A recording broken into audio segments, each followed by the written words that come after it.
All right, let's start with a really interesting and, for a lot of people, a kind of shocking idea. What if the countries that best live up to the core principles of Islam aren't actually Muslim-majority countries at all? It's a wild thought, right? Well, today we're going to dig into exactly that, using this unique toolset called the Islamicity Indices. So, let's just jump right in with this really powerful quote from a 19th century Islamic scholar, Muhammad Abduh. Think about what he's saying for a second. It perfectly captures the paradox we're talking about. He's suggesting he saw the principles, the Islam, alive and well in the systems and institutions of the West, but not necessarily among the people. And then, back home, he saw the people, the Muslims, but felt those core principles weren't being put into practice. Yeah, that one quote. It really frames this profound question. What if the ideals of a faith are actually being practiced best in places you would least expect to find them? So what was Abduh really getting at here? Well, he was pointing out this huge gap he saw between the foundational teachings of Islam, things like justice, freedom, good governance, and what was actually happening in many Muslim societies at the time. And, it's a gap that many would argue is still a big issue today. This brings us to a key question, right? Where did this huge disconnect even come from? Well, the source material we're digging into today argues that the roots of this go way back, hundreds of years, to a really big shift in how the faith was governed and interpreted. So the core argument goes something like this. Over time, the interpretation and the rules of Islamic teachings became very centralized. So, instead of being this living, community-driven faith, it came under the authority of political rulers and a formal class of clerics. And this slide just lays out the contrast so clearly. On one hand, you have the Quranic ideals, which talk about a just, free society with rule of law. But on the other hand, you have the reality that developed from that shift in control. A system where rulers and clerics were the only ones who could interpret things, where open discussion was often shut down, and where everyday people really didn't have much of a say.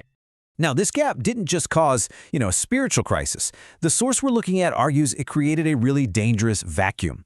And this void was then filled by radicals and extremists who preached a distorted version of the religion. And the results? Well, they were devastating.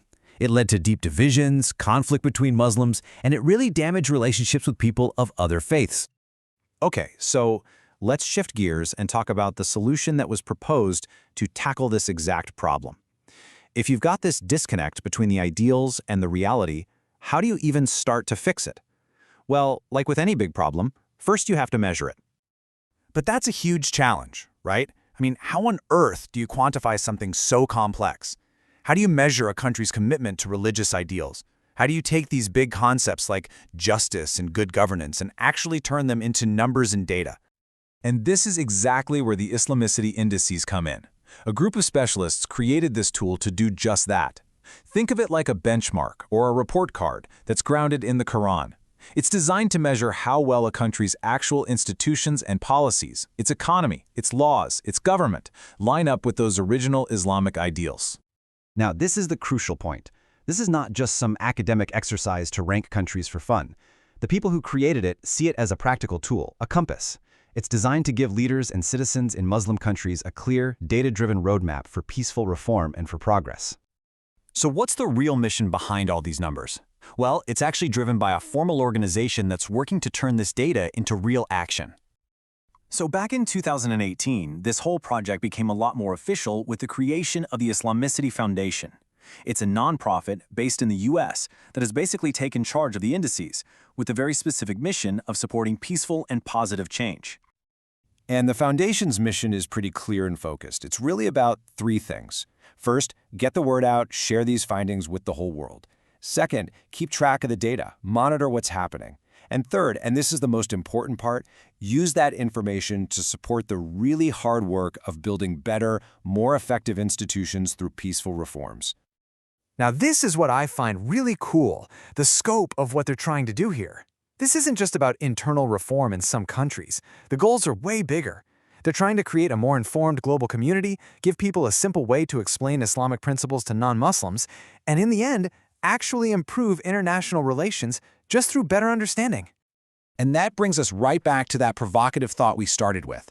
What the Islamicity Indices are really doing is challenging a fundamental assumption.